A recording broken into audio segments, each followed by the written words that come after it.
ఈ రాత్రి మనం ధ్యానం చేసుకునబోయే అంశము నివారణ అనే అంశాన్ని ఈ రాత్రి మనం ధ్యానం చేసుకునబోతున్నాం. అయితే పరిశుద్ధ గ్రంథమైనటువంటి బైబిలు నివారణ అనేటటువంటి మాటకు ఇచ్చే అర్థాలను, ఆత్మీయ అర్థాలను ప్రియా దేవుని బిడ్డలారా ముందు మనం తెలుసుకుంటూ నివారణ అనే మాటకు మొదటి అర్థాన్ని మనం తెలుసుకుందాం. అదే విధముగా రెండవ అర్థాన్ని కూడా మనం తెలుసుకుందాం, మూడవ అర్థాన్ని కూడా మనం తెలుసుకుందాం. ప్రియులారా గమనించండి, మొదటి అర్థాన్ని మీకు జ్ఞాపకం చేస్తున్నాను. నివారణ అనే మాటకు మొదటి అర్థాన్ని మనం తెలుసుకున్నట్లయితే ప్రియా దేవుని బిడ్డలారా ఆదరణ అనే అర్థాన్ని పరిశుద్ధ గ్రంథమైన బైబిలు మనకిస్తుంది. నివారణ అనేటటువంటి మాటకు రెండవ అర్థాన్ని లేకుండా చేయడం, లేక తొలగించడం, దూరం చేయడం, ఇదొక అర్థాన్ని పరిశుద్ధ గ్రంథమైన బైబిల్ మనకు తెలియజేస్తుంది. నివారణ అనే మాటకు కలుగకుండా లేక దానికి ముగింపునియడాన్ని నివారణ అనేటటువంటి మాట అర్థమిస్తూ ఉంది. అంటే పరిశుద్ధ గ్రంథమైన బైబిల్లో నివారణ అనే మాటకి ఆయా సందర్భాలు ఇవ్వబడిన అర్థాలు. నివారణ అనేటటువంటి మాటకు తుదముట్టించుట లేక సరి అయిన మరి తిరుగులేని ముగింపును ఇచ్చుట అనే అర్థాన్ని పరిశుద్ధ గ్రంథమైన బైబిలు మనకి తెలియజేస్తుంది, ఇస్తూ ఉంది. ప్రియా దేవుని బిడ్డలారా, మొదట ప్రియా దేవుని బిడ్డలారా నివారణ అనే మాటకు పరిశుద్ధ గ్రంథమైనటువంటి బైబిలు ఒక సందర్భంలో ఇచ్చినటువంటి మొదటి అర్థాన్ని మనం తెలుసుకుందాం. అందులో ఉన్నటువంటి ఆత్మీయ విషయాలు కూడా మనం తెలుసుకుందాం. ప్రియులారా, ఈ విషయాలు మనం తెలుసుకోవాలంటే ఆదికాండము 24వ అధ్యాయం 67వ వచనాన్ని మనం చదువుకుందాం. ఆదికాండము 24వ అధ్యాయం 67వ వచనము. ఇస్సాకు తల్లి అయిన శారా ఇస్సాకు తల్లి అయిన శారా గుడారములోనికి ఆమెను తీసుకొని పోయెను. అట్లు అతడు రెబెకాను పరిగ్రహింపగా ఆమె అతనికి భార్య ఆయను. అతడు ఆమెను ప్రేమించెను. అప్పుడు ఇస్సాకు తన తల్లి విషయమై దుఃఖ నివారణ పొందెను. పరిశుద్ధ గ్రంథమైన బైబిలు ఇచ్చే మొదటి అర్థము నివారణ అనే మాటకు మనం ఏం చెప్పుకున్నాం? ఆదరణ. పిల్లల దుఃఖ నివారణ, దుఃఖ నివారణ పొందాడు. ఎవరి ద్వారా? రెబెకా ద్వారా. ఏమండి, ఇస్సాకు దుఃఖ నివారణ పొందాడు. ఒక భార్య ద్వారా, ఒక భర్త పరిశుద్ధ గ్రంథమైన బైబిల్లో దుఃఖ నివారణ పొందాడు. ఈ దుఃఖ నివారణ పొందిన ఈ యొక్క పరిస్థితిలో ఉన్న దేవుని యొక్క ఆశీర్వాదాన్ని కొన్ని నిమిషాలు మనం ధ్యానం చేసుకుంటూ ఈ వాక్య ధ్యానములోకి మనం వెళ్ళిపోదాం. ప్రియులారా, ఇక్కడ రాయబడినటువంటి కొన్ని విషయాలు మీకు తెలియపరుస్తూ ఈ ఆత్మీయ సందేశంలోనికి మనం వెళ్ళిపోదాం. ప్రియులారా చూడండి, ఆదికాండం 24వ అధ్యాయం 67లో ఇస్సాకు తల్లి అయిన శారా గుడారములోనికి ఆమెను తీసుకొని పోయెను. అట్లు అతడు రెబెకాను పరిగ్రహింపగా. ప్రియులారా, ఇక్కడ ఈ మాట కనబడుతుంటుంది. ఈ పదం కొద్దిగా మనకు అర్థము కాదు.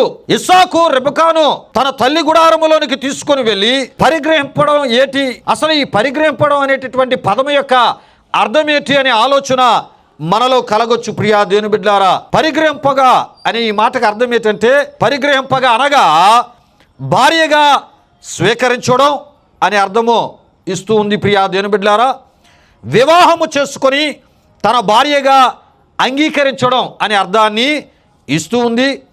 వివాహ బంధములో చేర్చుకోవడం అనేటటువంటి అర్థాన్ని ఆ పరిగ్రహింపగా అనేటటువంటి మాట అర్థం ఇస్తూ ఉంది. ప్రియా దేవుని బిడ్డలారా గమనించండి, పరిగ్రహింపగా అనేటటువంటి ఈ మాట అర్థం ఏంటంటే ఇస్సాకు రెబెకాను ఏం చేశాడంట? భార్యగా అంగీకరించాడు, స్వీకరించాడు. ఏమండి, వివాహ బంధములోనికి ఆమెను జీవిత భాగస్వామిగా చేర్చుకున్నాడు. అయితే అతడు ఆమెను ప్రేమించాను అనేటటువంటి మాట మనం చూస్తూ ఉంటాం. ప్రియులారా గమనించండి, భర్త భార్యను ప్రేమించాలి అని పరిశుద్ధ గ్రంథమైన బైబిలు తెలియజేస్తూ ఉంది.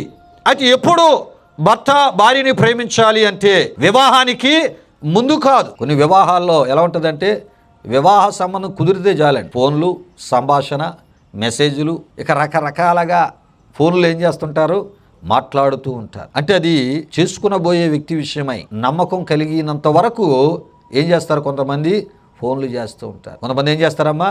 ఫోన్లు చేస్తారు. వివాహానికి వివాహానికి ముందే కొంతమంది ఏం చేస్తుంటారంటే ఈ ప్రేమ అనేది ప్రారంభిస్తూ ఉంటారు. అది వాక్య విరుద్ధమైనటువంటి మరి పరిస్థితి అని ప్రభు సేవకునిగా నేను తెలియపరుస్తూ ఉన్నాను. వివాహమైన తరువాత భార్యను భర్త ఏం చేయాలి? ప్రేమించాలి.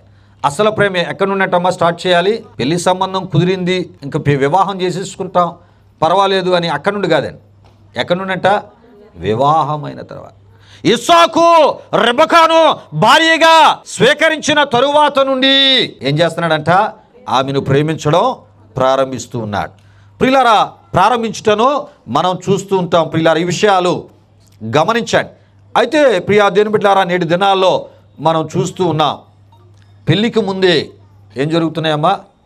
పెళ్ళికి ముందే ప్రేమలు అనేవి జరుగుతూ ఉన్నాయి. అంటే కొంతమందికి వాక్యం తెలియక అలాంటి మార్గాలను ఎంచుకుంటున్నారు. వాక్యం తెలిసిన వాళ్ళు అలాగ ఎంచుకోరండి. వాక్యం తెలియక వివాహానికి ముందే ఏమండి కొంతమంది కొన్ని స్థలాలకు ఏం చేస్తున్నారు? ఈ ఫోటో షూట్లనో లేకపోతే ఏదనో ప్రయాణాలు చేస్తూ ఉన్నారు. అందులో కొన్ని సందర్భాల్లో ఏమండి మంచి జరగవచ్చు, చెడ్డ జరగవచ్చు. ఈ మధ్యకాలంలో జరిగేవన్నీ వివాహానికి ముందు జరిగే ఏమండి ఈ యొక్క ఇద్దరు ఎక్కడో దగ్గర గెట్ టుగెదర్ అవ్వడం, ఎక్కడో దగ్గర కలవడం, ఎక్కడో దగ్గర మాట్లాడడం, ఏదో కొన్ని లొకేషన్స్కి వెళ్ళడం, ఈ పరిస్థితులే ఏం చేస్తున్నాయి? జరగవలసిన వివాహాన్ని కూడా ఆగిపోయేటట్లు చేస్తూ ఉన్నాయి. ఇరువురు మధ్య సరైనటువంటి అండర్స్టాండ్ ఏమండి ఆ మాటల సంభాషణలో ఒక నిర్ణయానికి రాకుండానే ఏమండి అమ్మాయి చెప్తుంది నాకు ఇష్టం లేదు, అబ్బాయి చెప్తాడు నాకు అమ్మాయి ఇష్టం లేదు. పెద్దలు ఏమనుకుంటారు? ఇలా అమ్మాయిని చూసాం, ఇష్టపడింది, కుటుంబం అంతా బాగుంది, వివాహము చేసుకుందాం అనుకుంటారు. ఈ యవనస్తులు ఎప్పుడైతే ఈ యవనస్తులు ఇద్దరూ కూడా ముందుగానే ఒక సంభాషణ ప్రారంభిస్తారో ఆ సంభాషణలే కొన్ని స్థలాలకి వాళ్ళు వెళ్ళి ఆ ప్రయత్నాలు ఏం జరుగుతున్నాయంటమ్మా?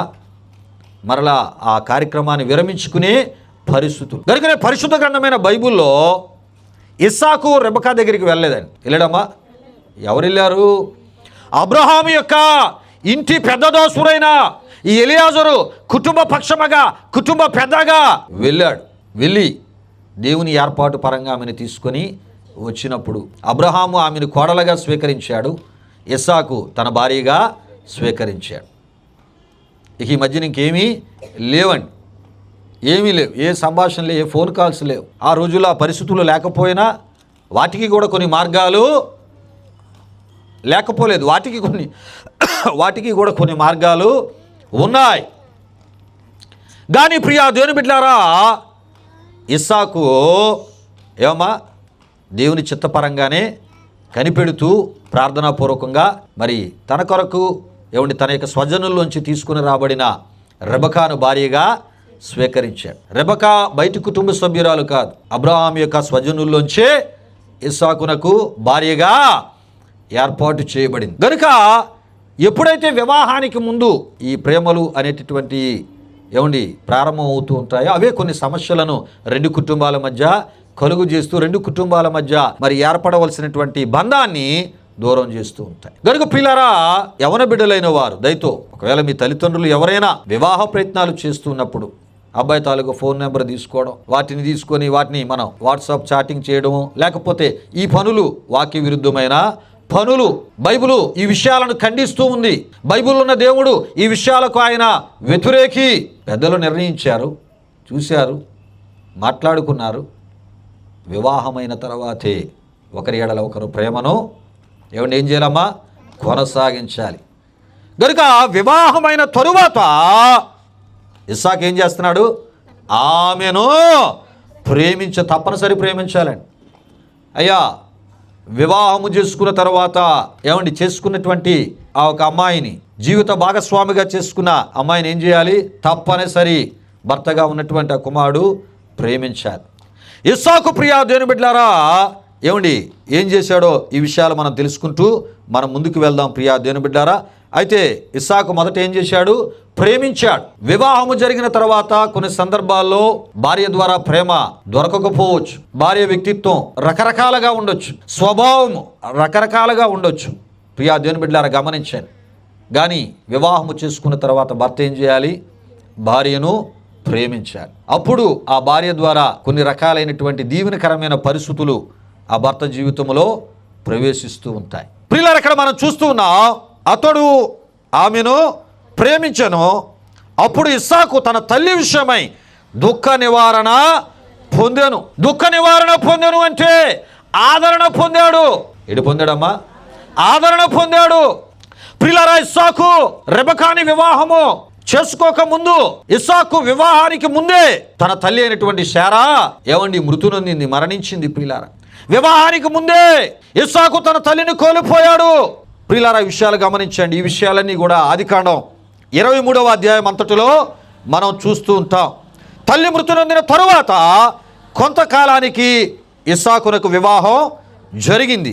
జన్మనిచ్చినటువంటి తల్లి మరణం, మరి పెంచి పెద్ద చేసినటువంటి తల్లి మరణం కుమారునికి ఏ రకమైనటువంటి బాధ కలగకుండా ఆ ఒక సంరక్షించుకున్నటువంటి తల్లి మరణం ఆమె పేగు బంధం, రక్త బంధం, పాలిచ్చి పెంచినటువంటి బంధం, ఈ పాలు బంధం, ఆ ఒక సంబంధం కలిగినటువంటి కుమారుడైన ఇస్సాకు మరి అద్భుతమైనటువంటి ఆ ఒక తల్లితో ఉన్నటువంటి ఆ బంధాలన్నిటి జ్ఞాపకాలను మరొక మరణం అనేది ఏం చేసిందంటండి, తల్లికి కుమారునికి మరణం ఏం చేసిందంటమ్మా, తల్లిని ఆ కుమారునికి దూరం చేసింది. ప్రియులారా, గమనించండి. జన్మనిచ్చినటువంటి తల్లి మరణం, పెంచి పెద్ద చేసినటువంటి తల్లి మరణం కుమారుడిగా ఉన్నటువంటి ఇస్సాకునకు చాలా బాధను కలుగజేసింది.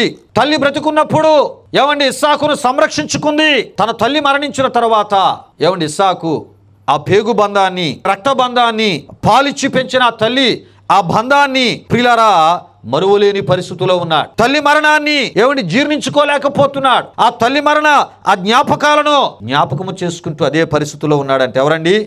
ఇస్సాకు. మరణం అనేది జన్మనిచ్చినటువంటి తల్లిని ఇస్సాకునకు ఏం చేసిందమ్మా? దూరము చేసింది. అయితే ఇస్సాకు తల్లి మరణ ఆ జ్ఞాపకాలను మర్చిపోలేకపోతున్నాడు. ఇన్ని విధాలుగా నా తల్లి నన్ను పెంచి పెద్ద చేసి నన్ను ఒక యవ్వన స్థితికి తీసుకొని వచ్చింది, నన్ను నా తల్లి ఎంతో కాపాడింది. అటువంటి నా తల్లి నా సంతోషం, నా ఆనందాన్ని చూడకుండానే నేను కుటుంబంగా కట్టబడక ముందే నా తల్లి చనిపోయింది. ఈ పరిస్థితుల్లో ఇస్సాకును ఏం చేస్తున్నాయంట? రకరకాలుగా దుఃఖానికి గురి చేస్తూ, వేదనకు గురి చేస్తూ, ఇలాంటి పరిస్థితుల మధ్య ఇస్సాకు తన తండ్రి అయినటువంటి అబ్రహాముతో ఉంటూ తన దినాలను ఏం చేస్తున్నాడంట? కొనసాగిస్తూ ఉన్నాడు. ప్రియులారా, విషయాలు గమనించండి. అయితే ఇస్సాకు జీవితంలోనికి ఒక అద్భుతమైనటువంటి ఆదరణ కుటుంబ దాంపత్య జీవితంలో ఇస్సాకు జీవిత భాగస్వామిగా వచ్చినటువంటి రెబెకా చూపుటను మనం చూస్తూ ఉంటాం. ఇస్సాకునకు తల్లి మరణించిన తరువాత వివాహ ప్రయత్నము జరిగింది. ఆ వివాహ ప్రయత్నములో దేవుడు కార్యాన్ని చేశాడు. తన కొరకు సిద్ధపరిచిన రెబెకాను తన యొక్క జీవిత భాగస్వామిగా అబ్రహాము ఇంటి పెద్ద దాసుడైన ఎలియాజరు ద్వారా ప్రభు తీసుకొని వచ్చారు. ఒక వివాహము ఇస్సాకు జీవితంలో జరిగి ఇస్సాకు యొక్క జీవితంలోనికి జీవిత భాగస్వామిగా వివాహము ద్వారా ఆ కుటుంబ దాంపత్య జీవితము ద్వారా ఎవరు వచ్చారంట? రెబెకా వచ్చింది. రెబెకా వచ్చిన తరువాత పరిస్థితులు అద్భుతముగా మార్చబడ్డాయి. ప్రియా దేవుని బిడ్డలారా, రెబెకా ద్వారా ఒక గొప్ప ఆదరణ పొందుతూ ఉన్నాడంటే ఎవరు? ఇస్సాకు. ప్రియా దేవుని బిడ్డలారా, ఎందుకంటే రెబెకా మంచి ఆదరణను, మంచి తన యొక్క పరిస్థితులు ఏటో వాటిని తెలుసుకొని మెసులుకుంటూ ఉంది. భర్త ఏ విషయములో దుఃఖ స్థితిలో ఉండిపోయాడో ఆ విషయాన్ని త్వరగా గుర్తించి గ్రహించి ఆ స్థితిలోంచి భర్తను తీసుకొని వచ్చేటటువంటి ప్రయత్నాన్ని చేస్తూ ఉందంటే అబ్బా, ఎంత మంచి విలువలతో కూడిన జీవితం అండి రెబెకాది. ఎంత మంచి విలువలతో కూడిన వ్యక్తిత్వం అండి రెబెకాది. ప్రియా, ఎంత మంచి వ్యక్తిత్వంతో కూడిన విలువ. ఎందుకంటే అలాంటి పెంపకం అండి రెబెకాది. ప్రియా దేవుని బిడ్డలారా, ఈ విషయాలు గమనించండి. అయితే ఇస్సాకు ఏ విషయంలో దుఃఖకరమైన ఆ పరిస్థితిలో మరి తన కుటుంబ దాంపత్య జీవితంలో ముందుకు వెళ్తున్నాడో ప్రియులారా, ఆ స్థితిని గుర్తించినటువంటి ఇస్సాకు జీవిత భాగస్వామి లేక భార్య అయినటువంటి రెబెకా ఇస్సాకు తల్లి అయినటువంటి శారా లాంటి ఆ శారాను మించినటువంటి, అంటే తల్లిని మించినటువంటి ప్రేమను అదేవిధంగా అర్థము చేసుకునేటటువంటి మంచి మనసును కలిగి ఉండుట ద్వారా ప్రియా దేవుని బిడ్డలారా ఇస్సాకు తన యొక్క తల్లి మరణము ఎడబాపు ద్వారా కలిగిన దుఃఖ విషయమై జీవిత భాగస్వామిగా వచ్చినటువంటి రెబెకా ద్వారా ఆదరణ పొందాడు. దుఃఖాన్ని మరపించింది. ఇస్సాకులోంచి దుఃఖము ఏమండి దూరపరిచేటటువంటి ఆ ప్రయత్నాన్ని చేసింది. కుటుంబ దాంపత్య జీవితంలో ఒక సంతోషమైనటువంటి వాతావరణాన్ని కలుగు చేసుకునే ప్రయత్నాన్ని ఎవరు చేశారమ్మా? రెబకా చేసింది. దేవునికి స్తోత్రం. హల్లెలూయా, హల్లెలూయా. ప్రియులారా, ఈ విషయాలు గమనించండి. కుటుంబాల్లోనికి కోడలుగా వస్తున్నటువంటి వారు తప్పక చేయవలసిన పని ఏంటంటే కుటుంబంతో కలిసిపోవడమే కాదు, మీ యొక్క జీవితంలో దేవుడు మీకు ఇచ్చినటువంటి భర్తలుగా దేవుడు ఏ భర్తనైతే ఏర్పాటు చేశారో వారి యొక్క పరిస్థితులను మీరు గమనిస్తూ ఉండాలి. గమనిస్తూ ఆ పరిస్థితులకు తగ్గట్లు మనం ఏం చేయాలి? వారు ఏ రకమైన దుఃఖంలో ఉన్నారనుకోండి, మానసిక కృంగుబాటులో ఉన్నారనుకోండి, ఆ పరిస్థితుల్లోంచి సాధారణ వాతావరణంలోనికి తీసుకొచ్చే ప్రయత్నాన్ని చేయాలి. ఇది ఒక జీవిత భాగస్వామి తనతో ప్రయాణము చేసేటటువంటి భర్తకి ఇచ్చేటటువంటి మంచి స్థానాన్ని, మంచి ప్రయత్నాన్ని చేస్తూ ఆ కుటుంబాన్ని సంతోషకరంగా మార్చుకోవాలి. ప్రియులారా, ఈ విషయాలు గమనించండి.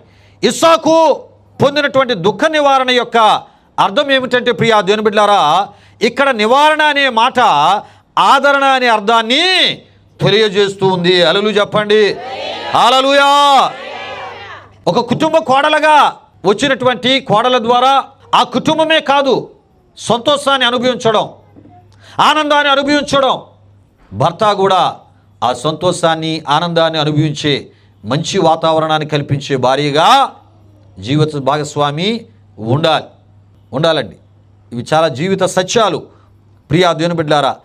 అయితే ఇదే ఈ వాక్య వచనాన్ని ఇంకా సులభ శైలిలో ఆ బైబులు అనుబంధ గ్రంథమైనటువంటి వ్యాఖ్యాన సహిత పవిత్ర గ్రంథ వాడుక భాషలో ఈ ఆదికాండం 24వ అధ్యాయం 67వ వచనం మనం చూస్తూ ఉన్నప్పుడు అక్కడ ఈ విధముగా వ్రాయబడి ఉన్నది. ఇస్సాకు తన తల్లి శారా డేరాలోకి రెబెకాను తీసుకువెళ్ళాడు. ఆమె అతనికి భార్య అయింది. అతడు ఆమెను ప్రేమించాడు.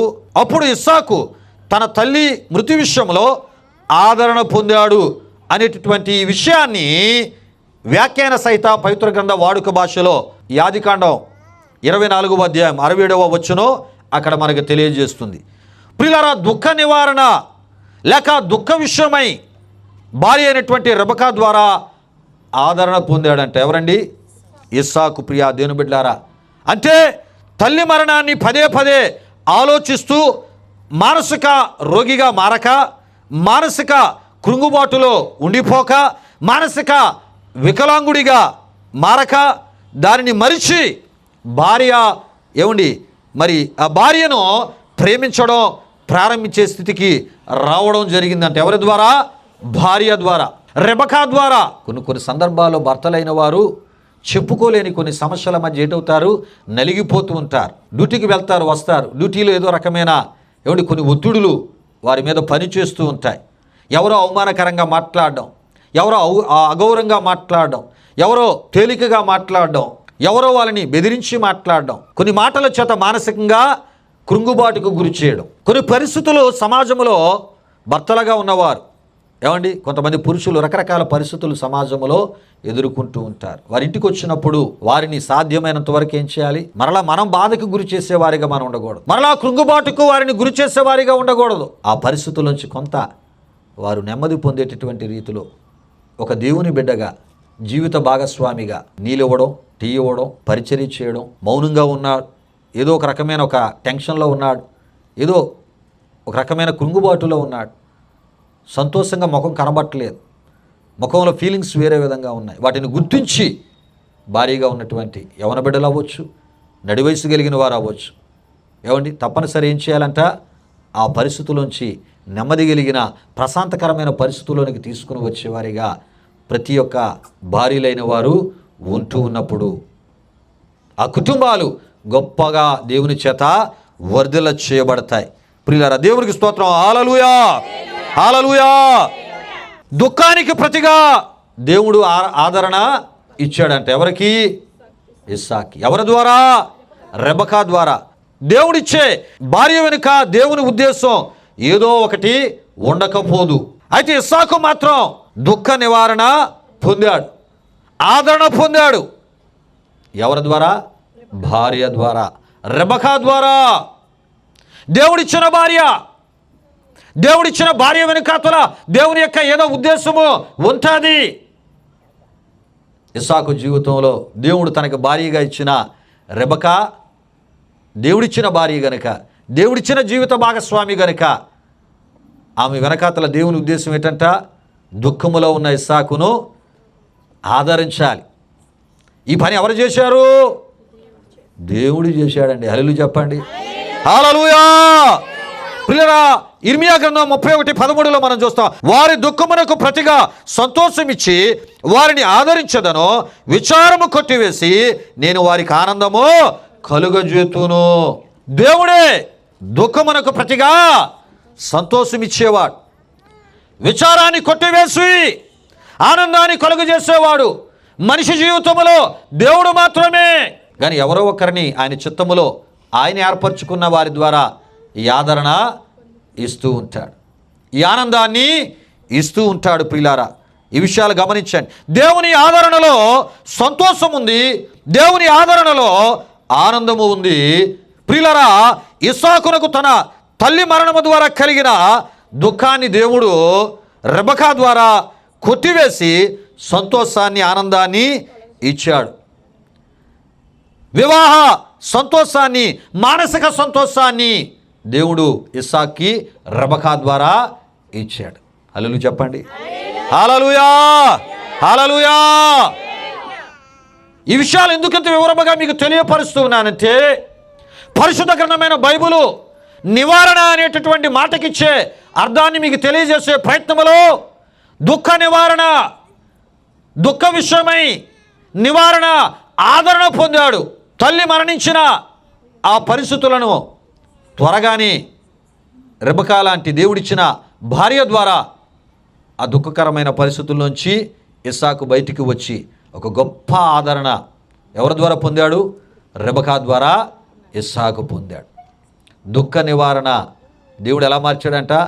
ఆదరణగా మార్చాడు. హల్లెలూయా, హల్లెలూయా.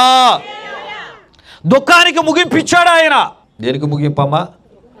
దుఃఖానికి ముగింపిచ్చాడు. ఇప్పుడు దేనిని ప్రారంభించాడు? ఇస్సాకు జీవితంలో ఆనందాన్ని ప్రారంభించాడు, ఆదరణ ప్రారంభించాడు, సంతోషాన్ని ప్రారంభించాడు. ఈ ఆనందానికి, సంతోషానికి కారకుడు దేవుడే. మన జీవితాల్లో ప్రియా దేవుని బిడ్డలారా, ఆనందాన్ని పొందాలన్నా, ఆదరణ పొందాలన్నా, సంతోషాన్ని పొందాలన్నా అది దేవుని ద్వారా సాధ్యము, మనుషుల ద్వారా కాదు. దేవుడిచ్చిన మనుషుల ద్వారానే ఆదరణ, ఆనందము, సంతోషము మన జీవితాల్లో ఆయన అనుగ్రహించే దేవుడు, దుఃఖాన్ని దూరపరిచే దేవుడు. ఇస్సాకు జీవితంలో తన తల్లి మరణము ద్వారా ఎంతో దుఃఖానికి గురయ్యాడు. సంతోషము లేదు, ఆనందము లేదు, సంతోషముగా ఆనందముగా ఉండలేని పరిస్థితి. దేవుడిచ్చిన భార్యగా రెబకా ఇస్సాకు జీవితంలోనికి వచ్చింది. పరిస్థితులన్నీ మారిపోయాయి. హల్లెలూయా, హల్లెలూయా. మన విశ్వాసం ఎప్పుడూ వృధా కాదు, మన భక్తి ఎప్పుడూ వృధా కాదు, మన ఆత్మీయత ఎప్పుడూ వృధా కాదు, మన ఆధ్యాత్మిక ప్రయాస ఎప్పుడూ వృధా కాదు. అది దేవుడు నీకు మేలుకరమగానే మారుస్తాడు. ప్రియులారా, నివారణ అనే మాటకు మరి యొక్క సందర్భం ఇచ్చే రెండో అర్థాన్ని మనం తెలుసుకుందాం. హెబ్రీయులకు రాసిన పత్రిక 9వ అధ్యాయము 26వ వచనాన్ని మనం చదువుకుందాం. ఎవరైనా చదివి సహకరించండి ప్రియులారా. అట్లైన ఎడల జగత్తు పునాది వేయబడినది మొదలుకొని ఆయన అనేక పర్యాయములు శ్రమ పడవలసి వచ్చెను.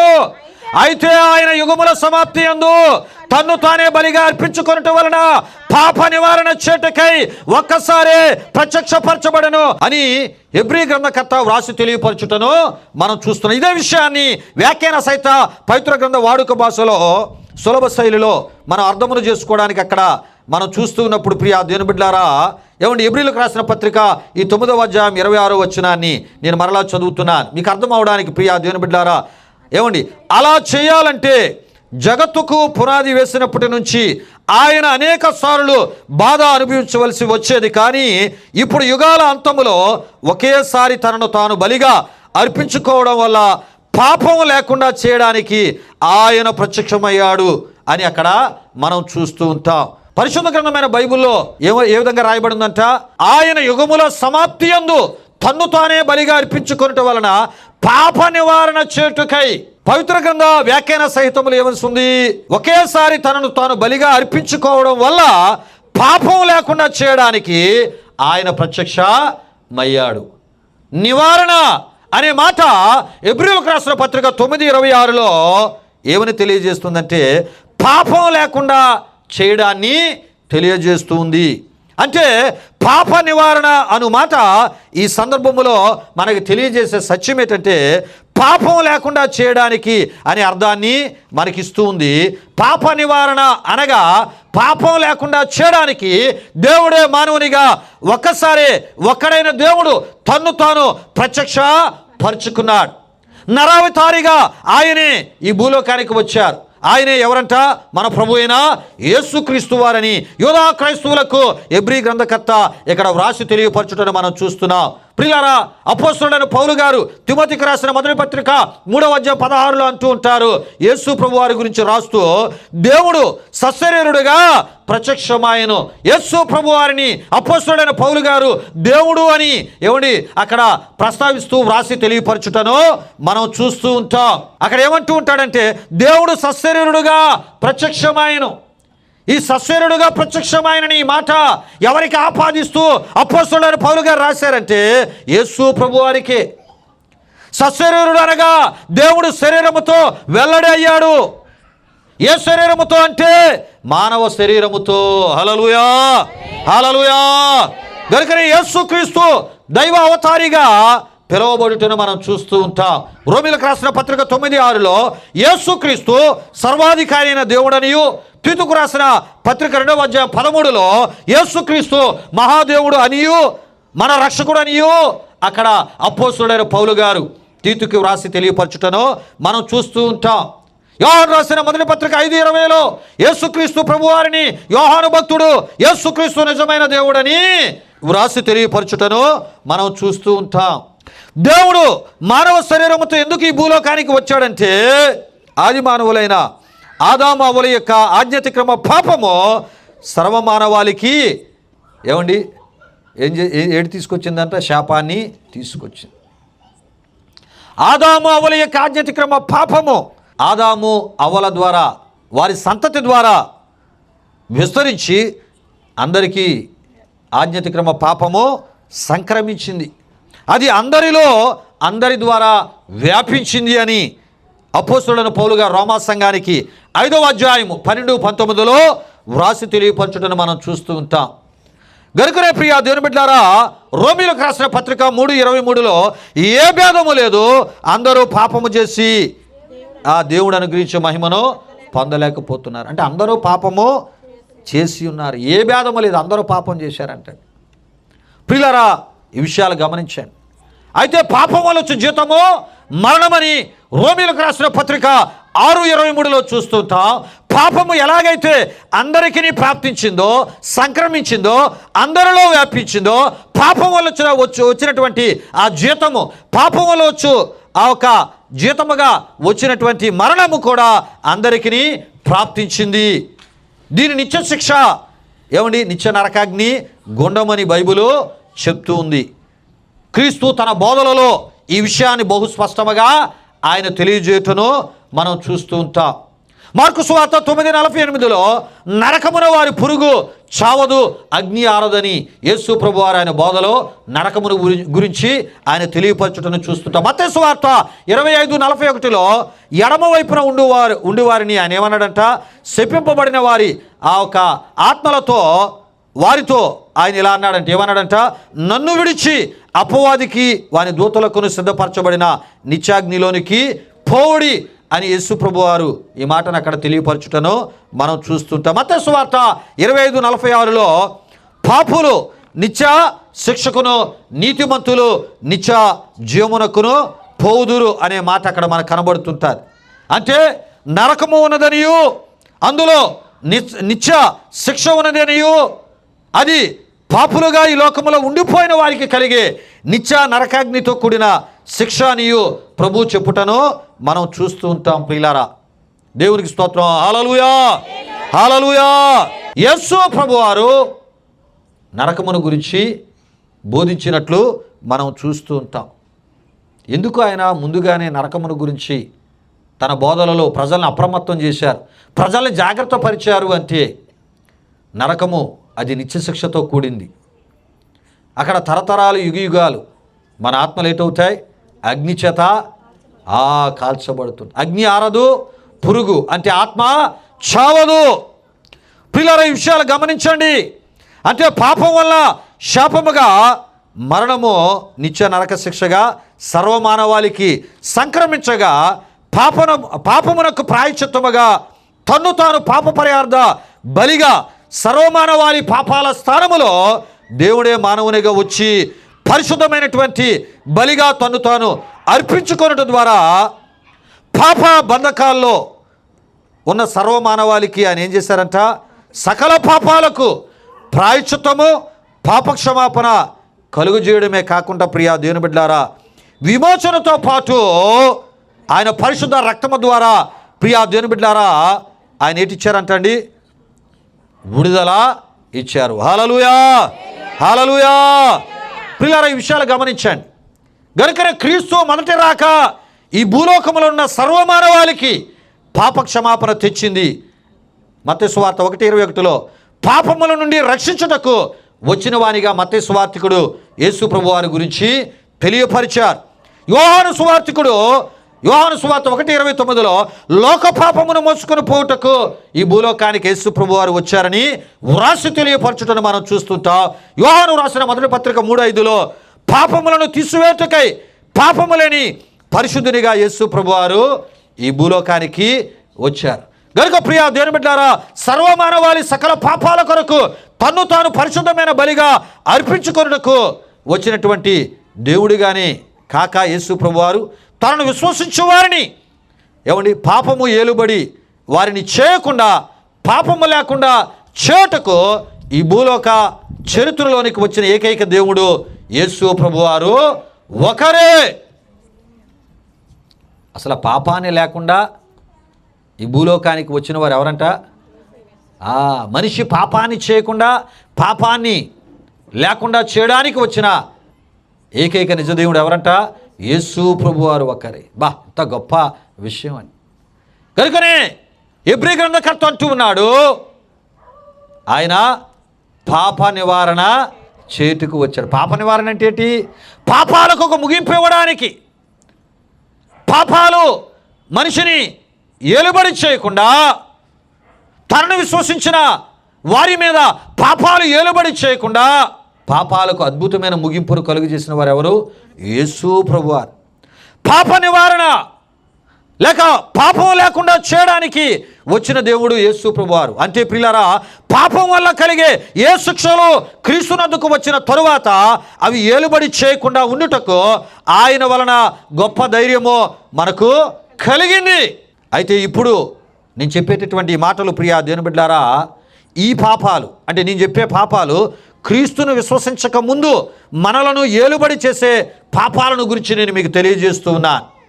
క్రీస్తును విశ్వసించిన తరువాత మన పాపాలు మనం ఒకవేళ పాపాలు చేస్తే దాని యొక్క నిర్ణయం కూడా ఎవరి చేతిలో ఉంది? క్రీస్తు చేతుల్లోనే ఉంది ప్రియులారా. దీనికి ఏకైక మార్గాన్ని అంటే క్రీస్తుని విశ్వసించిన తర్వాత కూడా కొంతమంది తప్పిపోతుంటారు. పొరపాటున కానీ తెలియక కానీ కొన్ని పాపాలు చేస్తూ ఉంటారు. తెలిసి చేసేవారు చాలా తక్కువ. దేవుని భయం ఉంటుంది కనుక ప్రియులారా, అయితే క్రీస్తుని విశ్వసించిన తర్వాత మనం పాపాలు చేస్తే దాని నిర్ణయం కూడా ఎవరి చేతిలో ఉంది? క్రీస్తు చేతిలోనే ఉంది. దీనికి ఏకైక మార్గం పశ్చాత్తాపం. ఏకైక మార్గాన్ని దేవుడు చూపించాడు లేదమ్మా? పశ్చాత్తాపం ద్వారా మన పాపములను మనం ఒప్పుకొని నీయడలా. ఈ మాటలు ఎవరికి రాశారు? యోహాను భక్తుడు అంటే క్రైస్తవులకే రాశారు. తెలియక పొరపాటున ఒకవేళ క్రీస్తుని విశ్వసించిన క్రైస్తవ బిడ్డలు ఏవైనా అతిక్రమాలు, దోషాలు, పాపాలు చేసినప్పుడు మన పాపాలు మనం ఏం చేయాలి? పశ్చాత్తాప హృదయముతో ఒప్పుకొని ఎడలా యేసు రక్తము ప్రతి పాపము నుండి మనల్ని ఏం చేస్తుందంట? పవిత్రపరచును. పశ్చాత్తాపం ద్వారా పాపాలు ఒప్పుకున్న తర్వాత వాటిని విడిచిపెట్టి దేవుడు కోరే ఆత్మీయతలో ముందుకి వెళ్ళాలి. అయితే ప్రియులారా, శిక్ష మాత్రం ఏదో రూపంలో ఉండక మానదు. ఏదో రకంగా నువ్వు చేసిన పాపానికి బలహీనతలకి ఏం చేస్తాడంట, ఆయన ఆ ఒక శిక్షణ ఆయన అనుమతిస్తాడు. ఆ శిక్షణ తప్పనిసరి నీవు దానికి లోబడాలి. ఆ శిక్ష ద్వారా మరలా నిన్నేం చేస్తాడంట, సరిచేసి తన పరిశుద్ధతలోనికి మరలా నిన్నేం చేసుకుంటాడు, ఆయన కలుపుకుంటాడు. ప్రియా దేవుని బిడ్డలారా, ఈ విషయాలు తప్పక తెలుసుకోవాలి. అయితే ఇవేవీ లేకుండా విశ్వాసాన్ని కొనసాగిస్తే నిత్య నరకాగ్ని శిక్షయే వారికి ప్రాప్తించును. ఏవేవి లేకుండా అంటే ప్రియా దేవుని బిడ్డలారా, చాలామంది ఏంటంటే యేసుని విశ్వసించరు. ఏం చేయరంటే చాలామంది యేసుని విశ్వసించకుండా అలా పాపాల్లోనే వారి జీవితాలు కొనసాగిస్తారు. అలా కొనసాగించే వారి యొక్క జీవితాల గురించి పరిశుద్ధ గ్రంథమైన బైబిల్ ఏం చెప్తుందంటే నిత్య నరకాగ్ని శిక్షయే వారికి ప్రాప్తిస్తారు. యేసు ఇచ్చే పాపక్షమాపణ పొందకుండా, యేసు రక్తములో వారి పాపాలు కడుక్కోకుండా, యేసులో విశ్వాసాన్ని కొనసాగించకుండా ఒకవేళ ఎవరైనా మరణిస్తే ప్రియులారా, వారి యొక్క ఆత్మ పరలోకానికి చేరదు. అది నరకములోనికి వెళ్ళి ఆ నరకములో నిత్య శిక్ష అనుభవిస్తుంది. కారణం ఏంటంటే వారి యొక్క పాపాలు యేసు చిందించిన రక్తము ద్వారా కడగబడలేదు. యేసిచ్చే ఆ పాపక్షమాపణ వారు పొందలేరు. పాపక్షమాపణ పొందిన జీవితాలకు అద్భుతమైన కృప ఏంటంటే ఆయన సిద్ధపరిచిన నిత్య జీవంలోనికి వారు ప్రవేశిస్తారు. ఆయనతో నిత్యత్వాన్ని పొందుకుంటారు. ప్రియులారా, ఈ విషయాలు తప్పక మనం తెలుసుకోవాలి. ప్రియులారా, మార్కు సువార్త 5:34 అక్కడ నివారణ అనే మాట ఇచ్చే అర్థాన్ని మీకు తెలియజేస్తూ నేను ముగిస్తున్నాను. అందుకు ఆయన, కుమారి, నీ విశ్వాసము నిన్ను స్వస్థపరిచెను, సమాధానము గలదానివై పొమ్ము, నీ బాధ నివారణ అయి నీకు స్వస్థత కలుగునగా కానీ ఆమెతో చెప్పాను అని మనం చూస్తూ ఉంటాం. రక్తస్రావ రోగము కలిగిన స్త్రీకి ఆనాటి వైద్యుల ద్వారా కానీ వారి వైద్యము ద్వారా కానీ నయము కాలేని ఆమె రక్తస్రావ రోగము క్రీస్తు వస్త్రపు చెంగును ముట్టుట ద్వారా ఆమె రక్తస్రావ రోగం ఏంటంటండి, ఆమెను వదిలిపోయింది. దేవునికి స్తోత్రం. హల్లెలూయా, హల్లెలూయా. ప్రియులారా, ఈ విషయాలు గమనించండి. ఆమె ఆ రక్తస్రావ రోగము ద్వారా 12 సంవత్సరాలు 12 ఏండ్లు ఆమె బాధని అనుభవించింది. ఆమెకున్న ఆస్తులు అమ్మింది ఆ రోగము నుండి బాగు చేయబడ్డానికి. ఎంతోమంది వైద్యుల దగ్గరికి వెళ్ళింది, ఎన్నో తెప్పల పడింది, కానీ ధనము ఖర్చు పెడుతుంది, కానీ ఆ ఒక స్రావ రోగము బాగు చేయబడట్లేదు, ఆ రక్తధార కట్టట్లేదు. బహుభయంకరమైన బాధను అనుభవిస్తూ ఉంది ఆమె. ప్రియులారా, గమనించండి. అయితే దేవుడు ఏం చేశారంటే యేసు ప్రభు వారి యొక్క వస్త్రపు చెంగుని ఆమె ఏం చేసిందంట, ఒకరోజు యేసు ప్రభు వారు బోధ చేస్తూ ఉంటే ఆ బోధలో జనసమూహాలు ఆయన చుట్టూ ఉంటుండగా యేసు ద్వారా జరుగుతున్న అద్భుతాలు విన్న ఈ రక్తస్రావ రోగము కలిగిన స్త్రీ, నేను యేసు దగ్గరికి వెళ్తే యేసు ద్వారా నాకున్న ఈ రోగము నుండి నేను బాగు చేయబడతాననే విశ్వాసముతో ఆమె వచ్చింది. కానీ యేసును సమీపించే అవకాశము లేదు, యేసును కలుసుకునే అవకాశము లేదు. ఆ జనసమూహాల మధ్యలో ఆమె ఏం చేసిందంట, ఆ యేసు వస్త్రపు చెంగును ముట్టింది. యేసు ప్రభు శిష్యులు యేసు ప్రభు వారు ఒకలాగే ఉంటారు, వారు వేసుకున్నటువంటి వస్త్రధారణ కూడా ఒకలాగే ఉంటారు. కానీ ఆమె విశ్వాసం ఏం చేసిందంట, యేసు వస్త్రాన్ని ముట్టేటట్లు తన బాధ నుండి విడుదల పొందాలని ఆ ఒక ఆశతో ఆమె వచ్చింది. కనుకనే యేసు వస్త్రాన్ని ఆమె ముట్టింది. యేసు వస్త్రాన్ని ఆమె ముట్టేటట్లు యేసు ఆమెని సరైనటువంటి రీతిలో తన ఆత్మ ద్వారా ఆయన నడిపించాడు. ఇక ఆ రోజు నుండి ఆమె బాధ, శరీరంలో ఆమెకున్న బాధ, ఈ 12 సంవత్సరాల ఈ రక్తస్రావ రోగమును బట్టి కలిగిన ఆ బాధ ఉండకుండా పోయింది. అది ఆపబడింది, అది తొలగించబడింది, అది దూరము చేయబడింది, అది నయము చేయబడింది. ఇక దాని ద్వారా కలిగేటటువంటి బాధ, ఆ బహుభయంకరమైన ఆ బాధ ఇక మరి ఎన్నడూ కూడా ఆమె శరీరాన్ని ముట్టకుండా యేసు వస్త్రాన్ని తాకిన ఆ మరుక్షణము నుండి ఆయనలోంచి ఒక ప్రభావము, ఆయనలోంచి ఒక మహిమ, ఆయనలోంచి ఒక అద్భుతమైన శక్తి ఆమె శరీరంలోనికి వెళ్ళి ఆమె రోగాన్ని నయము చేసింది. 12 సంవత్సరాలు డాక్టర్లు నయము చేయలేని ఈ రక్తస్రావ, ఈ జబ్బుని, ఈ రోగాన్ని యేసు వస్త్రాన్ని తాకిన వెంటనే, ముట్టిన వెంటనే ఆ రక్తస్రావ, ఆ రోగము పోయింది, ఆ జబ్బు పోయింది. అద్భుత స్వస్థత, విడుదల ఆమెకి కలిగింది. ప్రియులారా, శరీర బాధకు, మానసిక బాధకు క్రీస్తు ద్వారా శాశ్వత ముగింపు కలిగింది. ఇదే ప్రియా దేవుని బిడ్డలారా నీ బాధ నివారణ అయి అనేటటువంటి మాట యొక్క అర్థమునై ఉన్నది. ఇక్కడ ఏమండి ఈ మాటకి ఇచ్చినటువంటి అర్థం ఏంటంటే ప్రియా దేవుని బిడ్డలారా, రోగాల ద్వారా మనకు కలిగే బాధలకు శాశ్వత పరిష్కారము ముగింపు క్రీస్తు నొద్దని, క్రీస్తు ద్వారానే కలుగును అనే అద్భుత ఏమంటే అర్థాన్ని ఈ విషయాలు మనకి తెలియజేస్తూ ఉన్నాయి. నివారణ, నీ బాధల నివారణ ఏమంటే మన బాధలకు ముగింపును ఇచ్చేవాడు మన ప్రభు అయిన యేసుక్రీస్తు వారు. దానియేలు గ్రంథం 11:18 చూస్తాం, అవమానమును ఒక అధికారి నివారణ చేయును. ఇక్కడ ఇవ్వబడిన అర్థం ఏంటంటే తుదముట్టించుట, మరి తిరుగులేని ముగింపును, సరైన ముగింపును అవమానమునకు ఇచ్చే దేవుడు ఆయన. ఎవరో ఒకరిని వాడుకుంటాడు, నీ అవమానానికి ఒక అద్భుతమైన ముగింపు ఆయన ఇస్తాడు. యెషయా గ్రంథం 61:7 చూస్తాం, మీ అవమానమునకు ప్రతిగా రెట్టింపు ఘనతను ఇచ్చే దేవుడు. అవమానాలకు ముగింపునిస్తాడు ఆయన, శాశ్వత ముగింపునిస్తానని ఆయన ఈ రాత్రి మాట్లాడుతూ ఉన్నాడు. రెట్టింపు ఘనతకు నిన్ను పాత్రుడుగా నిన్ను హెచ్చిస్తానంటున్నాడు ఈ రాత్రి. ప్రియులారా, కొరింథీయులకు రాసిన 2వ పత్రిక 7:9-11 మనం చూస్తూ ఉంటాం, దోష నివారణ అని మనం చూస్తూ ఉంటాం. దీని యొక్క అర్థం ఏంటంటే దైవ చిత్తానుసారమైన దుఃఖము. ఒకసారి క్రీస్తుని విశ్వసించిన విశ్వాసులు ఏటవుతుంటారు, దేవునికి విరోధమైన పనులు చేస్తూ ఉంటారు. అయితే అలాంటి వారు దైవ చిత్తానుసారమైన దుఃఖము, దైవ చిత్తానుసారమైన పశ్చాత్తాపాన్ని పడుట ద్వారా వారు ఏటు కలుగుతుందట, మారు మనసు కలుగుతుంది. దోష నివారణ అంటే మారు మనసుతో కూడిన జీవితాన్ని జీవించడం అంటాడు. దోష నివారణ పొందిన వారు మారు మనసుతో కూడిన జీవితాన్ని జీవిస్తారు. ఈ అర్థాన్ని అపోస్తలుడైన పౌలు గారు కొరింథీ సంఘానికి తెలియజేస్తూ, మీ దోషాలు ఆయన నివారించాడు, మీ దోషాలకు ముగింపిచ్చాడు, మీ దోషాలు ఆయన తీసుకున్నాడు. విశ్వాసులుగా ఉండి కూడా ఒకసారి మీరు తప్పిపోతున్నారు. అలా తప్పిపోయిన వారు దైవ చిత్తానుసారమైనటువంటి పశ్చాత్తాపాన్ని మీరు పడితే, దైవ చిత్తానుసారమైన పశ్చాత్తాపాన్ని పడితే దానికి కూడా దేవుడు ఏం చేస్తాడు, ఒక మంచి ముగింపు ఇచ్చి మరలా మీరు తొట్టుపడకుండా తన ఆత్మ సహాయాన్ని మీకు ఇచ్చి, ఇక మీరు ఆ దైవ చిత్తానుసారమైన దుఃఖం పడిన తర్వాత మారు మనసుతో కూడిన జీవితాన్ని దేవుణ్ణి సంతోషపెట్టే ఆత్మీయతలో మనం ముందుకి సాగిపోవాలి. ఈ మాటలు ముగిస్తున్నాను. ప్రియులారా, నివారణ అనే ఈ మాట, నివారణ అనే ఈ అంశము ఎన్ని అర్థాలను పరిశుద్ధ గ్రంథమైన బైబిల్లోంచి మనకిచ్చిందో చూడండి.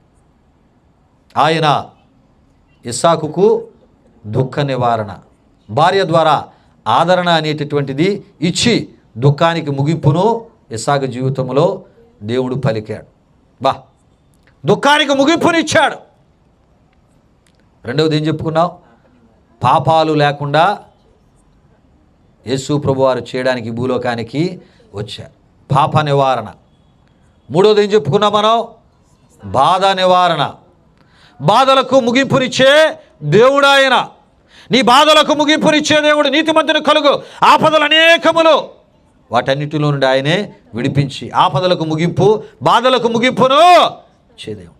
అవమానాలకు ముగింపునిచ్చే దేవుడు. నివారణ, దోష నివారణ, నూతన జీవితాన్నిచ్చి నూతన ఆశీర్వాదాలతో నింపి నడిపించే గొప్ప దేవుడు.